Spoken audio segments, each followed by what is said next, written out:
Fresh Morning. Da Fresh Morning. Vous êtes sur Urban FM 104.5, la station urbaine dans le Da Fresh Morning. On vous l'a annoncé ce matin qu'on recevrait monsieur François Firmin Lemmenhoven. Il vient donc nous parler de sa thèse de doctorat dont le thème est l'encadrement de la monnaie électronique dans l'espace CEMAC et UEMOA et c'est l'élaboration d'un régime juridique d'un nouveau moyen de paiement. Avec nous ce matin dans le studio des 104.5 Urban FM, la station urbaine. Comment on va t'appeler, François Firmin? Docteur, hein? Docteur. Si vous le voulez. Docteur comme le docteur de l'hôpital. Docteur comme le docteur de l'hôpital, parce que c'est le doctorat, Ouais. mais il s'agit de deux disciplines différentes parce que moi je suis docteur en droit. D'accord. Voilà. Tu es docteur en droit privé, c'est ça? Oui, docteur en droit privé. Sorti de l'UOB. Oui, je suis d'ailleurs fier de dire aujourd'hui que je suis un pur produit de l'université Marbongo. J'ai fait toutes mes études. Depuis quand? De la première année jusqu'en thèse. Voilà. Donc, Avec les années blanches, Et comment les ça grèves, s'est ça t'a passé? valu combien de temps? disons que j'ai commencé la première année en 2007. Donc, après, j'ai eu la licence, le master. Et puis après, j'ai débuté la thèse en 2014. Mais sachant ce que les gens racontent de l'UOB, pourquoi tu n'es pas resté enfermé dans cette croyance que l'UOB c'est un faux coin, on ne réussit pas là-bas, c'est un coin bourré de grève, c'est un champ. Moi, cela avait dit quoi? Un champ de guerre. Pourquoi tu n'es pas resté C'était enfermé? la plage de Normandie lors du débat. Ouais, pourquoi tu n'es pas resté enfermé dans cette conception de l'université Omar Bongo et tu as foncé jusqu'à une thèse de doctorat? D'après, je te remercie pour cette question. Honnêtement, cette question est très pertinente. Et cela me rappelle, si vous me permettez, avant de répondre directement à la question. Vous savez, lorsque j'étais en terminale, depuis la classe de première, il y avait déjà ces appréhensions. On disait que la fac de droit, l'UOB, c'est la poubelle, on ne peut rien y faire. Mais moi, je me souviens, je suis arrivé, quelques personnes m'ont quand même dit que il faut faire attention parce qu'il y a des étudiants qui passent en deuxième année, troisième année et les choses se passent plus ou moins bien. Il faut dire que chacun a un peu son histoire à l'université et il faut rester concentré sur ce que l'on veut. Voilà, donc lorsqu'on n'a pas beaucoup de possibilités, je pense que lorsqu'on vient d'une famille modeste comme moi, je suis fier de le dire, je pense qu'il faut avoir une certaine dose d'humilité et de lucidité. Et lorsque j'ai eu le bac, je suis allé en première année, je suis passé en deuxième année, je ne suis même pas allé en deuxième session. Deuxième année, troisième année, c'est fait la même chose. Je suis passé en quatrième année, c'est fait la même chose. Donc, voilà. On s'est connus, j'étais en licence, toi tu étais en première année. Voilà. Voilà. Et donc, toi tu étais là, tu nous as encouragés. Et puis après, voilà, on est arrivé derrière et puis chacun a suivi sa carrière. Moi, je suis content de ce que tu fais. Je te suis de très loin, même si on n'est pas forcément en contact permanent. Mais voilà. D'accord. Donc, ces appréhensions-là m'ont permis le fait déjà d'avoir affronté ces appréhensions depuis l'obtention de mon baccalauréat. Ça m'a permis d'envisager un certain nombre de choses. Lorsqu'on arrive en thèse, en Master 2, vous avez l'ANBG qui est réformé parce qu'au départ, on a les bourses et stages. Et ensuite, vous avez l'ANBG qui arrive avec beaucoup de réformes. À l'époque, lorsque j'arrivais en première année, nous savions que dès lors qu'on a Bac plus 4, en réalité, on allait faire la thèse à l'étranger. Oui. Mais avec des réformes, comme on le dit, on ne peut pas faire de bonnes choses sans casser les œufs. Il est arrivé par moments que les étudiants qui avaient un meilleur parcours, jusqu'à un certain niveau, se retrouvent parfois désavantagés parce que la réforme est arrivée. Et puis après, il fallait prendre une nouvelle dimension. Il fallait tenir compte des financements. Est-ce qu'on pouvait continuer à envoyer des jeunes Gabonais en France sans forcément avoir le retour? Alors, on a décidé, le gouvernement avait décidé de dynamiser l'université et de mettre les moyens de favoriser, de promouvoir la recherche scientifique sur place. Alors, moi, je regarde Cristiano Ronaldo à la télévision, c'est un challenger, et je m'inscris dans cette perspective.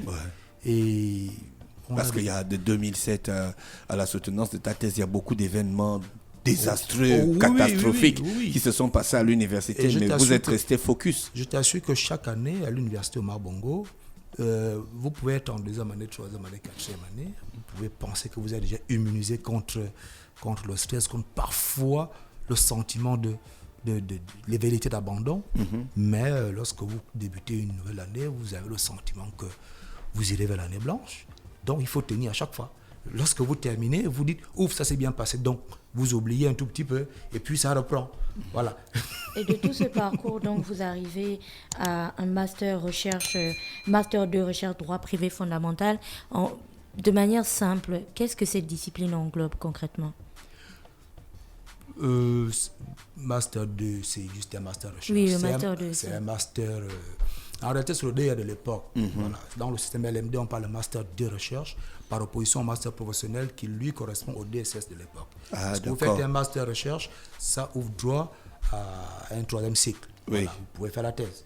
D'accord. Et donc, quand vous avez fait votre thèse, le thème choisi que Dafresh venait de présenter, c'est-à-dire l'encadrement de la monnaie électronique dans les espaces CEMAC et UEMOA, et c'est d'élaboration du régime juridique d'un nouveau moyen de paiement. La première question que j'ai envie de vous demander, c'est comment on fait le choix d'une thématique? Est-ce que ça vous a imposé, ou lorsqu'on est en master de recherche comme vous observez l'environnement et vous vous dites que cette thématique mérite d'être abordée? Comment on fait le choix du thème? Question pertinente. C'est pourquoi je suis content d'être ici. Cette question est d'ailleurs partie de la méthodologie de présentation de la thèse. Lorsque vous soutenez, vous devez dire pourquoi est-ce que vous avez fait votre doctorat sur ce sujet. La méthodologie de la recherche, c'est une matière que l'on enseigne en master de recherche parce qu'on vous prépare à ce challenge. Donc, vous pouvez vous-même rechercher le sujet, tout comme le directeur de thèse pour vous présenter le sujet, le proposer. Mais toujours est-il que le sujet vient d'une gêne. Cela vient d'une gêne, c'est-à-dire que vous devez avoir le sentiment, un sentiment de curiosité. Voilà, monnaie électronique, est-ce que cela suscite une envie de connaître déjà cette technologie? Voilà, est-ce qu'il s'agit de la monnaie classique? Est-ce qu'il s'agit d'une nouvelle forme de monnaie? Et si jamais il s'agit d'une nouvelle forme de monnaie, mais il faut aller savoir. Faut aller savoir. Et puis vous cliquez un peu sur le net, vous vous rendez compte que le débat il est déjà là sur la nature de la monnaie électronique. Vous vous rendez compte que c'est un débat qui est généralement abordé par les économistes, mais que dit le juriste? Et en cas de différend, en cas de contentieux, comment le problème sera-t-il réglé? À ce moment, le juriste, lui, il va toujours intervenir. Donc, il y a ce sentiment de curiosité qui arrive. Et moi, lorsque je débute le troisième cycle, en 2014, en mars 2014, je débute sur un premier sujet, le droit d'action dans les procédures collectives d'appurement du passif, dans les entreprises en difficulté. Voilà. Mais l'université, pour l'année, pour le compte de cette année académique 2013-2014, l'année académique 2014-2015, décide d'avoir recours à telle monnaie pour les inscriptions. Et là, mon directeur de thèse, le professeur Mbaono, que je remercie au passage, me dit, tiens, toi qui voulais travailler sur le droit financier depuis le départ, parce que c'est le vœu que je lui avais exprimé au début de notre collaboration, il me fait savoir que, voilà, il y a la monnaie électronique, ça te dirait. J'essaie un peu de réfléchir. Je sais qu'on a déjà fait 1 an de recherche. Ce serait quand même risqué et difficile pour toi de reprendre. Et voilà, moi je regarde, je lui dis monnaie électronique.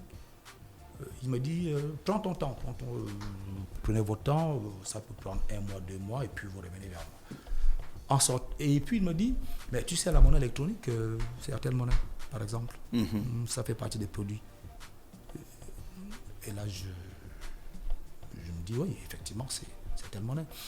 Alors, lorsque je m'intéresse aux inscriptions, parce qu'il fallait que moi-même je fasse mon inscription, il y a un débat. Les étudiants avaient des appréhensions quant à l'inscription via Airtel Monnaie. Parce qu'il y a des frais. Chaque fois que vous faites une opération à Airtel Monnaie, il y a des frais qui augmentent. Et vous connaissez l'éternel débat. Qui paye les frais? Sur les frais. L'étudiant, si vous augmentez d'1 centime, pour lui, il vous soupçonne de lui soutirer de l'argent de façon frauduleuse.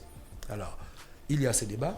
Et ensuite, vous savez que RTL, c'est un opérateur, c'est une personne morale de droit privé, mais comment les inscriptions, les frais d'inscription et d'écolage sont des deniers publics et dans la conscience collective, le recouvrement des deniers publics se fait par le Trésor public. l'administration, donc par le Trésor public. Et c'est d'où la justification d'un trésor, de l'administration du Trésor à l'université. Il y a une agence comptable.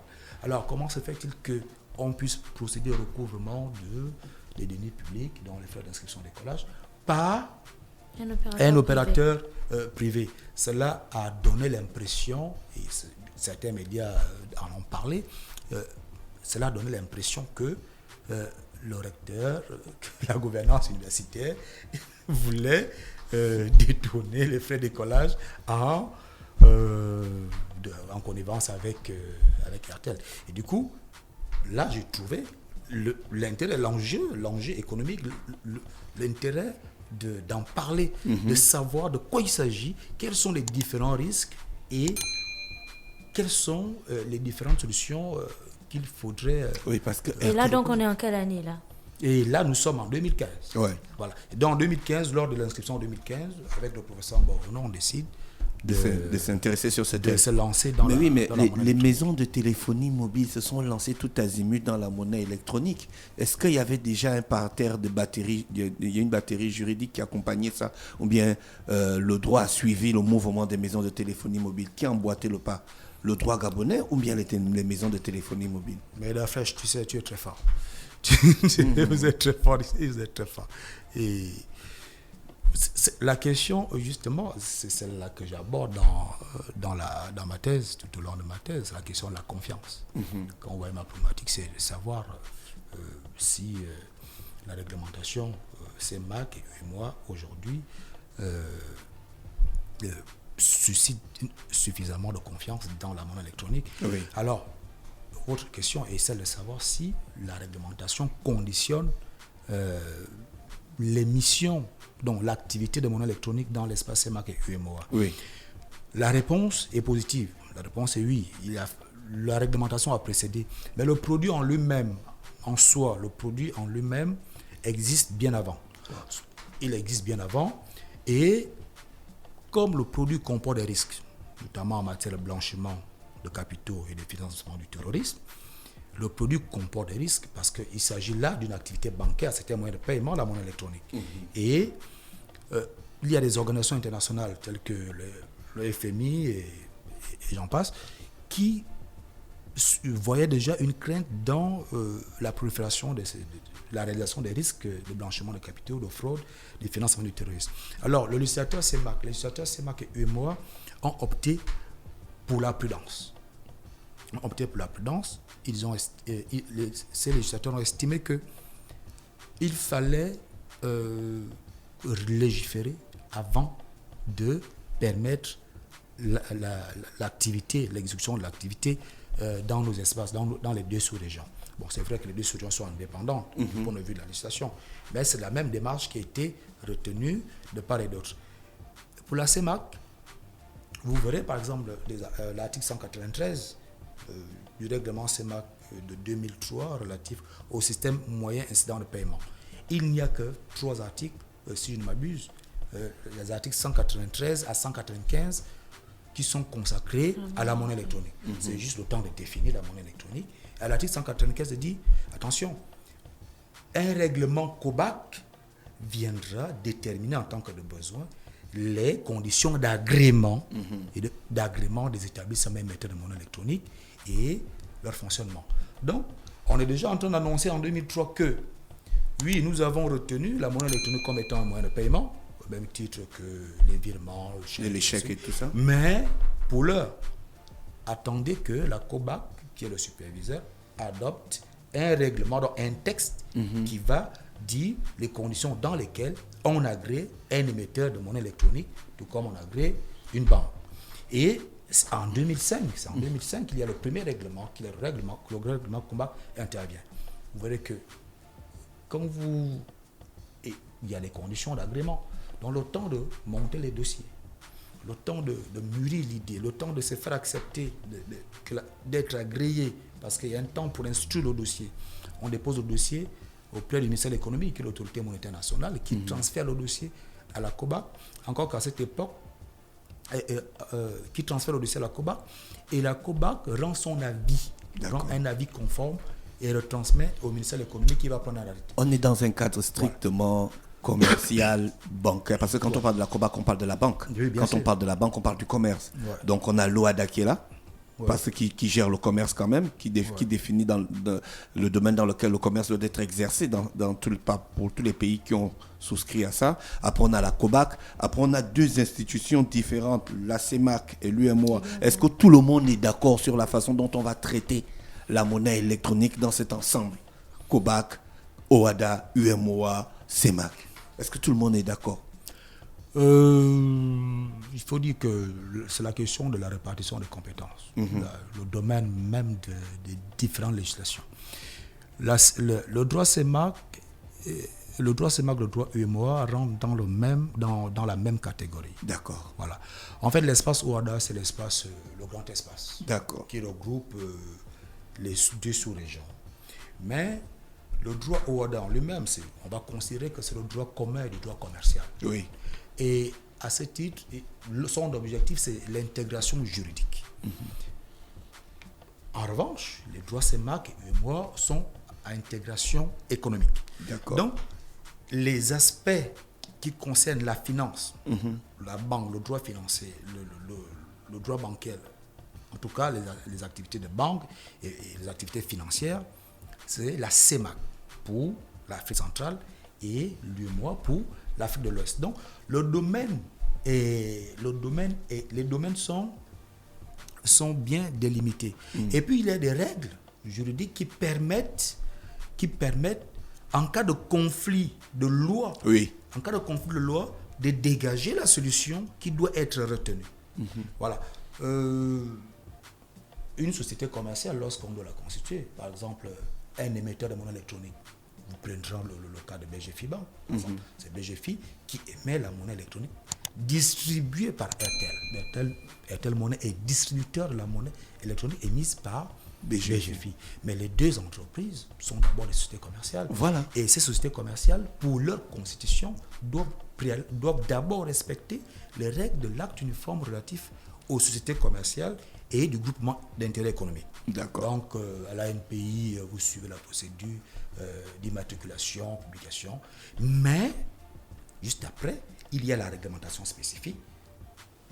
Vous allez chercher l'agrément en qualité d'établissement de crédit auprès du ministère de l'économie sur avis conforme, la COBAC. Donc, il y a à la fois cohabitation, parfois superposition, et puis, en cas de conflit, la règle spéciale prend le dessus sur la règle de droit commun.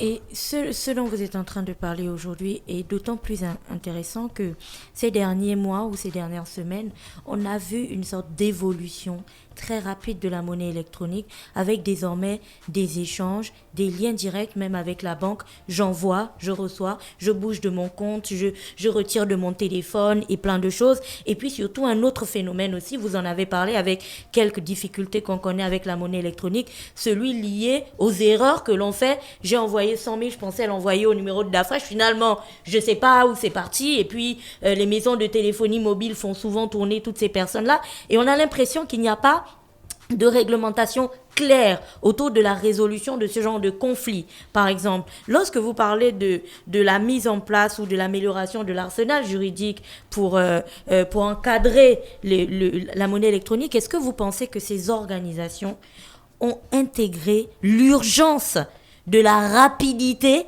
c'est pour ça que je colle les deux, l'urgence de la rapidité de la mise en place ou de la conception de cet arsenal juridique. Parce qu'on a l'impression que parfois, la technologie a sa vitesse, que parfois les juristes et les textes, ça ne suit pas, quoi. La réponse, elle peut être tirée de ta question, puisque tu as planté un décor. Il y a la prolifération des transactions relatives à la monnaie électronique. au départ, lorsqu'on exerce une activité, vous pouvez ne pas avoir idée de ce qui va du retour. Le retour peut être très, très prolifique et puis il va falloir s'adapter.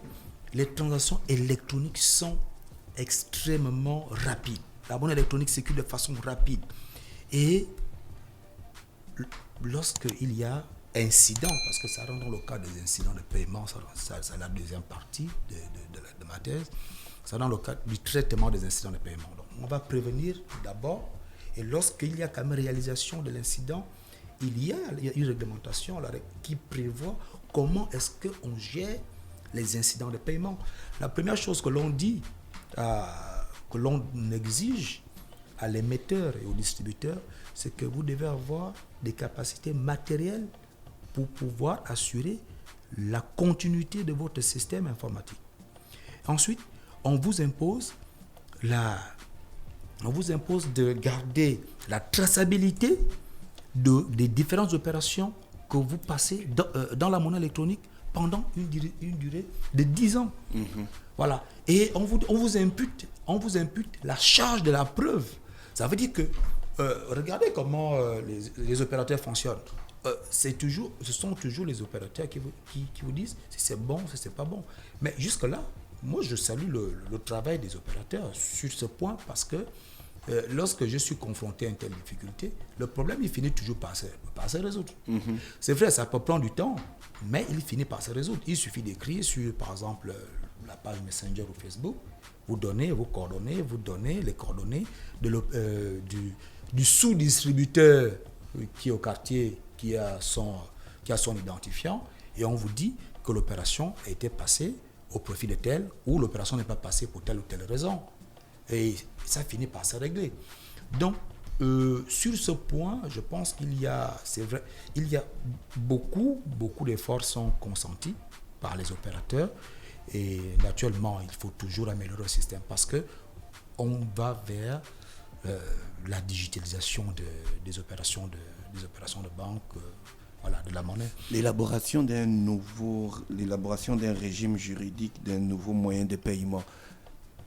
Aujourd'hui, il y a les banques et il y a les maisons de téléphonie mobile qui gèrent nos données bancaires, nos données financières, ce qu'on a comme argent. Et même nos données personnelles. Est-ce que le législateur, est-ce que le juriste a jeté un coup d'œil dessus pour la protection du consommateur en ce qui concerne la gestion des données? Oui, bien sûr. Bien sûr, vous avez une loi nationale. Sur le plan de la CEMAC ou de l'UEMOA, parce que ça c'est le droit communautaire. Oui. Voilà, et vous avez la législation nationale. Il y a une répartition des compétences, tout comme vous avez fait allusion au droit WADA tout à l'heure. Pour la question des données de protection des données à caractère personnel, vous avez la loi nationale, je pense qu'il date de 2011. Vous avez une commission nationale d'ailleurs qui régule les données à caractère personnel. Pour ce qui est des banques et des maisons de téléphonie mobile qui sont les principaux distributeurs de monnaie électronique, il faut dire que ces personnes morales ont déjà l'obligation, sont tenues au secret professionnel. D'accord. Voilà. Et cette obligation, vous savez que ça peut faire... Lorsque vous méconnaissez le secret professionnel, ça peut être constitué d'une infraction pénale, parce que le code pénal prévoit que en fait une infraction pénale. Oui. Et voilà. Donc, vous ne pouvez pas partager les données que l'on vous donne, que l'on vous transmet dans le cadre d'une opération de banque à votre guise, en principe. Et c'est d'où le débat d'ailleurs en Europe sur la question des données à caractère personnel avec les géants du digital. Oui. Parce que ce que les géants du digital font, c'est que on regroupe un certain nombre de vos données que vous publiez, on les revend à des entreprises qui veulent commercialiser leurs produits, et chaque fois, vous vous surprenez qu'on vous propose des produits, mais en réalité, c'est parce que vous avez des opérateurs tels que Facebook qui vous consacrent la gratuité de leur système. Vous êtes tout content, vous faites des photos, on vous voit partout dans le monde. C'est bien beau, vous communiquez avec vos amis. Sauf que chaque fois que moi je partage, par exemple, Cristiano Ronaldo, comme je le fais souvent. J'aime bien faire pour chambrer mes amis les pro barcelonais. Mais ils se rendent compte que j'aime le foot. Oui. J'aime le foot et régulièrement, je vais constater que on me propose des ventes de maillots de football, des ventes de maillots de Real Madrid, de la Juventus, parce qu'ils savent à peu près, ils savent que ça peut m'intéresser, des paires de bottines. Et là, ils rentrent dans la collecte de données. Ces géants vont les revendre à des personnes, à des entreprises qui, en leur présentant des profils tout faits. D'accord. Voilà, en fait, c'est le produit que c'est. Et là, à ce moment, il y a le débat sur. Il y a un débat là-dessus. Il faut que l'on s'accorde, il faut qu'on trouve le moyen d'établir une législation, soit internationale, parce que la législation nationale, c'est le règlement unilatéral d'une situation qui est malheureusement internationale, qui a un caractère international. À la fin de ton étude, est-ce que le Gabonais consommateur de produits électroniques, de produits monétaires électroniques est protégé? Moi, ce que j'ai envie de rajouter à cette question, c'est cette étude. On a compris les contours. Mais concrètement, pour l'auditeur qui nous écoute là aujourd'hui, qu'est-ce qui va changer pour lui quand elle sera prise en compte dans ses transferts et ainsi de suite? Qu'est-ce qui va changer pour lui? Changer. Qu'est-ce qui va s'améliorer? Qu'est-ce qui va s'améliorer? Qu'est-ce qui va être différent? Vous savez, c'est un essai d'élaboration du régime juridique d'un nouveau moyen de paiement. Comme Dafresh l'a si bien signalé, c'est que vous avez une technologie qui est là, qui progresse parce que la technologie, elle est imprévisible et le législateur est obligé de suivre. Le législateur est obligé de suivre et le législateur CEMAC suit. Il fait son effort, il fait l'effort. Vous avez un premier règlement de 2005. On a remarqué qu'il y avait des insuffisances. On a adopté un nouveau règlement en 2011. On a remarqué qu'il y avait des insuffisances. Des insuffisances que moi j'ai relevées lorsque j'ai commencé à rédiger. Et lorsque j'étais prêt à soutenir en 2018, on a eu une nouvelle réforme. Ce qui a fait que je devais prendre en compte les nouveaux éléments. Et cette réforme n'a pas tout pris en compte. Et là, je propose... Il manque quel point, par exemple? Par exemple, la centralisation des incidents de paiement dont vous parlez. Oui. Aujourd'hui, les incidents de paiement sont gérés individuellement par les entreprises. Or, l'exemple, par exemple, des cartes bancaires, les interdictions bancaires, mais il y a une centralisation au niveau national et au niveau de la banque centrale qui peut diffuser les informations aux différentes banques pour dire, attention, tel individu est mis sur liste rouge, ne lui délivrez plus des cartes de paiement, des instruments de paiement, parce que il est dangereux. Et si vous continuez à délivrer des instruments de paiement ou des cartes de paiement à un individu clairement dangereux, qui a même par exemple été condamné en justice pour chèque sans provision et autres, vous conviendrez que les autres clients risquent de perdre confiance en ces moyens-là.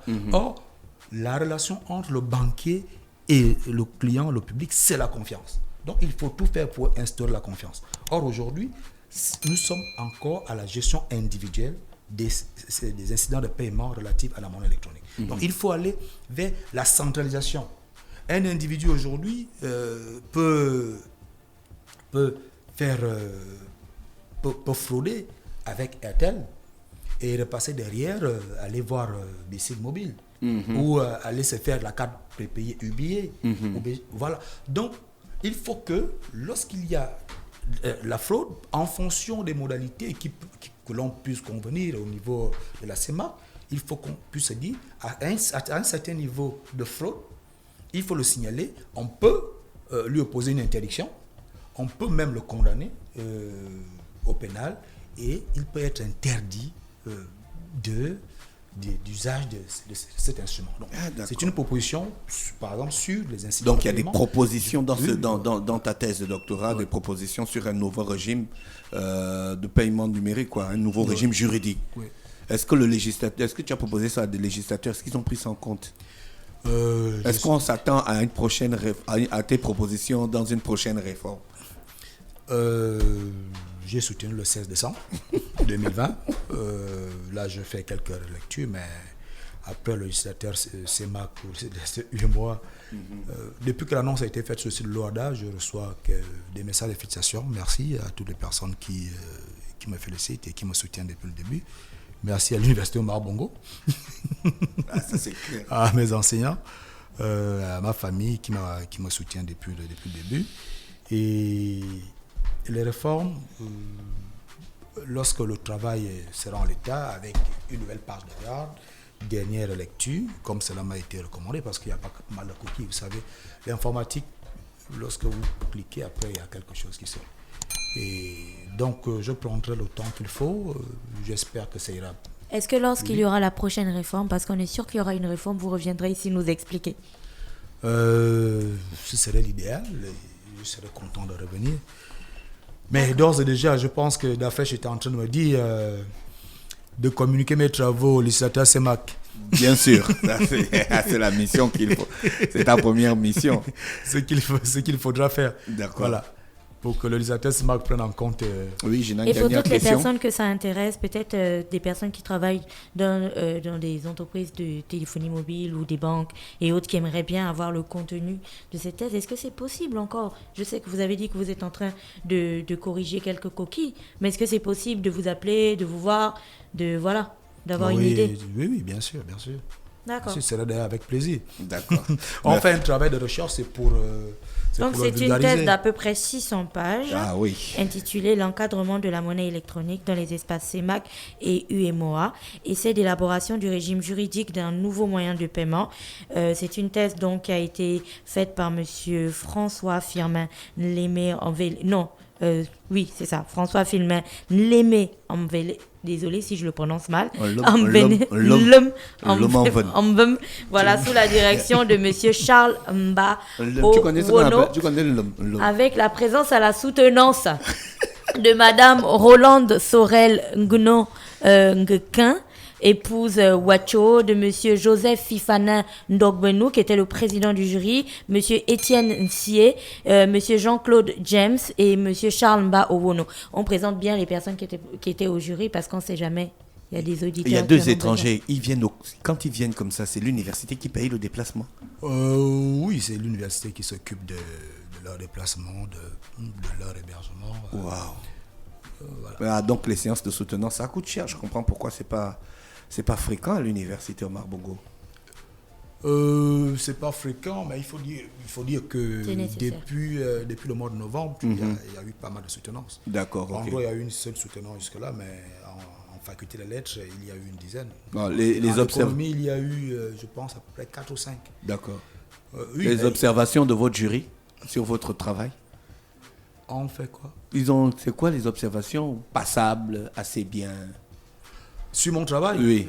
Mais je vous disais tout à l'heure que j'ai eu la mention très honorable avec les félicitations du jury. C'est la mention suprême en matière de soutenance de thèse. Parce que vous avez la mention honorable, la mention très honorable, la mention très honorable avec les félicitations du jury. Donc lorsque vous avez les félicitations du jury, avec en cerise le port de la robe du président. c'est vrai. Du président du jury, en guise d'encouragement. Je vois le port de cette robe. Bon, docteur, on vous remercie beaucoup. d'avoir accepté notre invitation. On a passé plus de 30 minutes à discuter. C'est le plus grand temps dans le Dafresh Morning. On vous souhaite de passer une bonne journée à l'écoute des programmes d'Urban FM. Merci beaucoup. Voilà. Dafresh Morning.